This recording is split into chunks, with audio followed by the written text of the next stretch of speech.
Assalamualaikum warahmatullahi wabarakatuh. Hai semuanya, saya Nur Salsabila dengan NIM 0111282328 Saya merupakan mahasiswi manajemen angkatan 2023 kampus Indralaya. Di sini saya akan membuat video mata kuliah bisnis syariah mengenai bisnis atau usaha syariah ataupun konvensional di lingkungan sekitar saya. Dengan Ibu Isni Andriana, Sarjana Ekonomi, Magister Finance, PhD, dan juga Pak Ahmad Khairun Najib, MBA sebagai dosen pengampu. Sebelumnya saya ucapkan maaf kepada Bapak ataupun Ibu jika terdapat kesalahan pada penyebutan gelar ataupun nama. Mohon Bapak ataupun Ibu dapat memakluminya. Jadi sebelumnya saya akan menjelaskan apa itu bisnis konvensional dan juga bisnis syariah.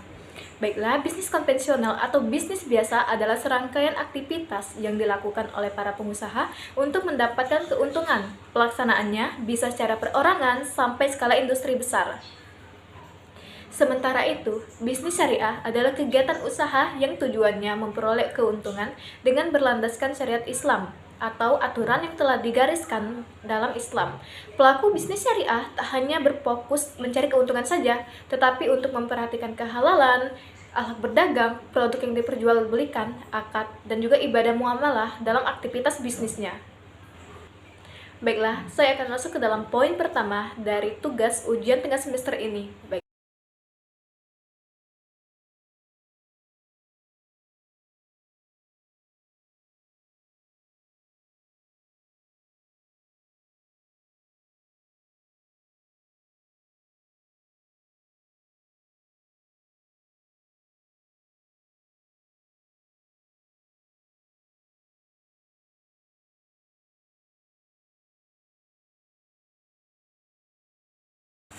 Sebelumnya udah dijelaskan nih apa itu bisnis konvensional dan juga bisnis syariah.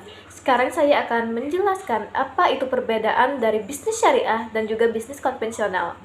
Pada bisnis konvensional, hukum yang diberlakukan tujuannya adalah untuk mendukung jalannya usaha, bisnis, ataupun kegiatan dagang yang dihubungkan dengan produksi atau pertukaran barang ataupun jasa yang bertujuan untuk mendapatkan keuntungan. Kemudian, pada bisnis syariah, hukumnya tidak didasarkan pada aspek-aspek duniawi seperti jumlah kuantitas ataupun profit.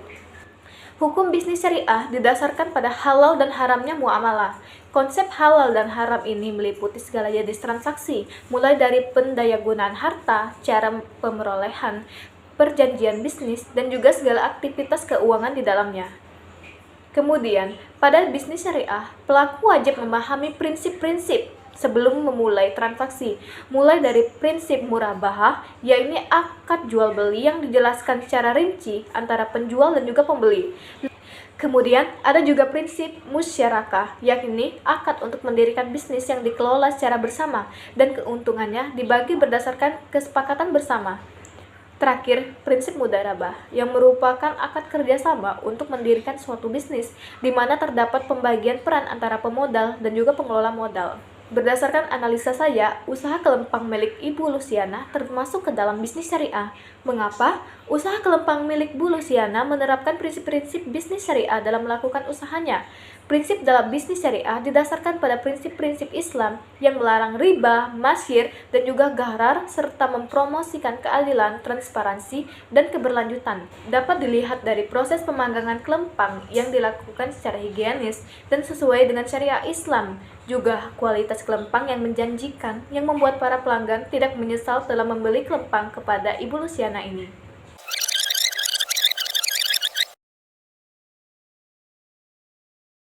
Sebelumnya, kita harus mengetahui apa sih akhlak itu. Akhlak mengacu pada perilaku, sikap, dan juga moralitas seseorang.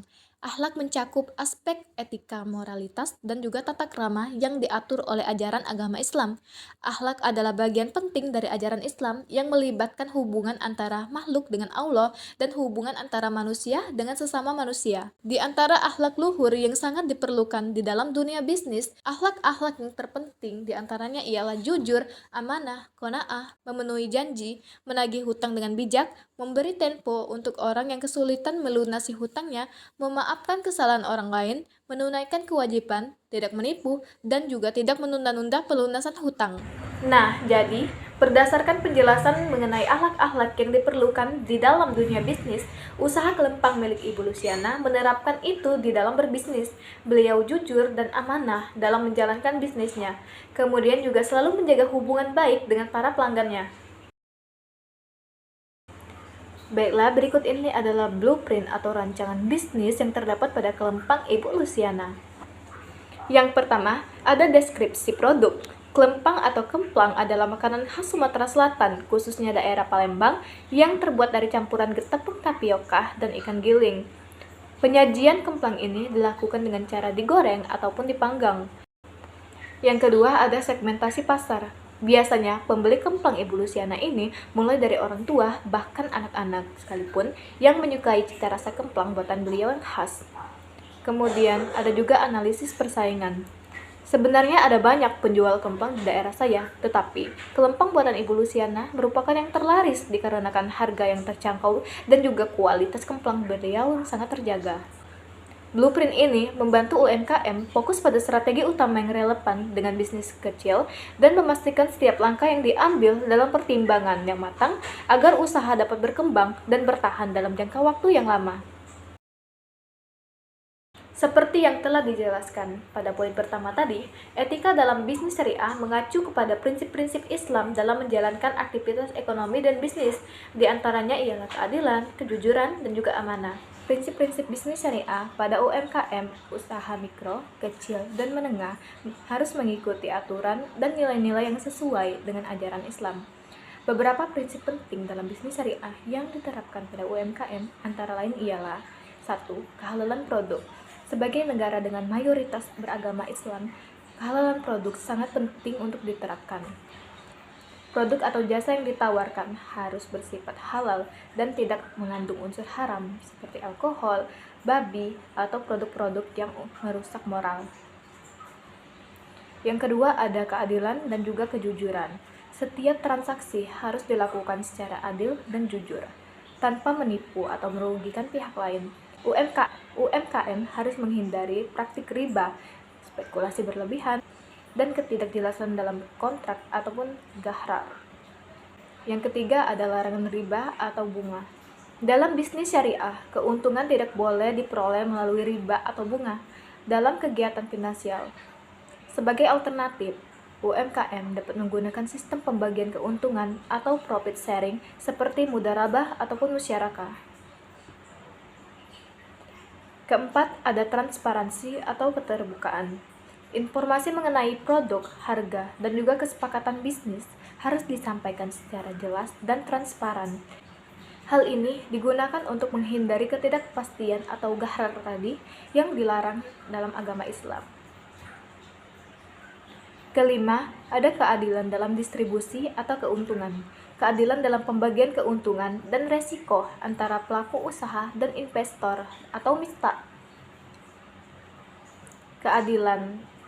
Keadilan dalam pembagian keuntungan dan resiko antara pelaku usaha, investor, ataupun mitra bisnis ditekankan. UMKM mengaplikasikan sistem bagi hasil, yaitu nisbah perjanjian yang telah disepakati. Keenam, ada untuk manfaat sosial ataupun kemaslahatan. Bisnis syariah tidak hanya mengejar keuntungan pribadi, tetapi juga memperhatikan kemaslahatan sosial seperti memberi manfaat kepada masyarakat dan juga menjaga lingkungan sekitar. Oke, yang ketujuh ada zakat dan juga tanggung jawab sosial. UMKM yang berlandaskan syariah juga berkewajiban dalam membayar zakat atas keuntungan yang telah diperoleh, serta berperan aktif sosial kepada masyarakat. Oke, yang kedelapan dan juga yang terakhir, ada tidak terlibat dalam bisnis haram. UMKM syariah dilarang terlibat dalam bisnis yang tidak sesuai dengan prinsip Islam, seperti perjudian, minuman keras, prostitusi, ataupun industri yang dapat merusak moralitas. Usaha Kelempang milik Ibu Luciana sangat menerapkan prinsip-prinsip ini di dalam berbisnis. Misalnya di antaranya ialah jujur mengenai bahan-bahan baku dalam pembuatan kelempang, adil dalam menentukan harga jual, juga takaran sambal pendamping kelempang, kemudian juga amanah dalam menjaga kualitas kelempang yang dijual olehnya. Motivasi dan usaha dalam penjualan kelempang Ibu Luciana ini dapat dianalisis dari beberapa aspek utama, seperti motivasi ekonomi, budaya, inovasi produk, dan juga pemasaran. Untuk motivasi dan usaha yang dilakukan dalam pengembangan bisnis kelempang milik Ibu Luciana ini, mari kita kulik satu persatu. Yang pertama itu ada motivasi ekonomi. Salah satu motivasi utama dalam pengembangan bisnis kelempang Palembang adalah untuk meningkatkan ekonomi lokal. Kelempang sebagai salah satu produk tradisional memiliki potensi pasar yang besar, baik lokal maupun nasional. Permintaan akan produk-produk tradisional ini, terutama untuk acara adat, pernikahan, ataupun souvenir, menjadi motivasi utama pengusaha untuk mengembangkan bisnis ini. Selain itu, dengan meningkatnya tren wisata budaya, produk-produk khas seperti kelempang semakin dicari oleh wisatawan. Hal ini mendorong pelaku usaha untuk memanfaatkan peluang pasar ini. Kemudian ada juga untuk pelestarian budaya. Kelempang budaya Palembang. Motivasi dan melestarikan budaya menjadi salah satu alasan penting mengapa pengrajin dan pelaku usaha berkomitmen mengembangkan bisnis ini. Dengan mempromosikan kelempang, mereka tidak hanya menghasilkan keuntungan ekonomi, tetapi juga menjaga tradisi dan juga warisan budaya yang kaya. Pelestarian budaya juga dapat membantu mengedukasi generasi muda tentang pentingnya mempertahankan warisan leluhur yang seringkali menjadi tujuan bisnis ini. Kemudian juga ada inovasi produk dalam rangka mengembangkan bisnis, inovasi menjadi sangat penting. Banyak pengrajin kelempang berusaha memperkenalkan desain baru atau mengkombinasikan unsur-unsur modern dengan desain tradisional untuk menarik minat para konsumen muda. Inovasi ini sangat penting untuk membuat produk tetap relevan dengan perubahan tren pasar dan selera konsumen. Kemudian yang terakhir ada pemasaran dan branding. Usaha pemasaran menjadi salah satu kunci sukses pengembangan bisnis ini. Pengusaha harus mampu mempromosikan produk kelempang tidak hanya di pasar lokal, tetapi juga harus mampu mempromosikan. Usaha pemasaran menjadi salah satu kunci sukses pengembangan bisnis ini. Pengusaha harus mampu mempromosikan produk kelempang tak hanya di pasar lokal, tetapi juga nasional ataupun internasional. Pemasaran melalui media sosial, marketplace online, atau kemitraan dengan toko souvenir merupakan beberapa strategi yang dapat diterapkan. Branding produk sebagai produk lokal dengan kualitas tinggi dan nilai budaya yang kuat juga dapat menjadi daya tarik tersendiri bagi konsumen yang ingin mendukung produk-produk lokal. Dengan demikian, pengembangan kelempang milik Ibu Luciana memerlukan motivasi yang kuat untuk mempertahankan nilai dan juga budaya ekonomi. Usaha yang dilakukan meliputi inovasi produk, pemasaran yang efektif, dan pemberdayaan masyarakat lokal, serta kolaborasi dengan berbagai pihak untuk memperluas pasar dan menjaga keberlanjutannya. Akhirnya telah sampailah kepada penghujung video. Saya akhiri video ini ketika terdapat kesalahan kata. Saya mohon maaf kepada Allah, saya mohon ampun. Dengan ini saya akhiri. Wassalamualaikum warahmatullahi wabarakatuh. Bye semuanya.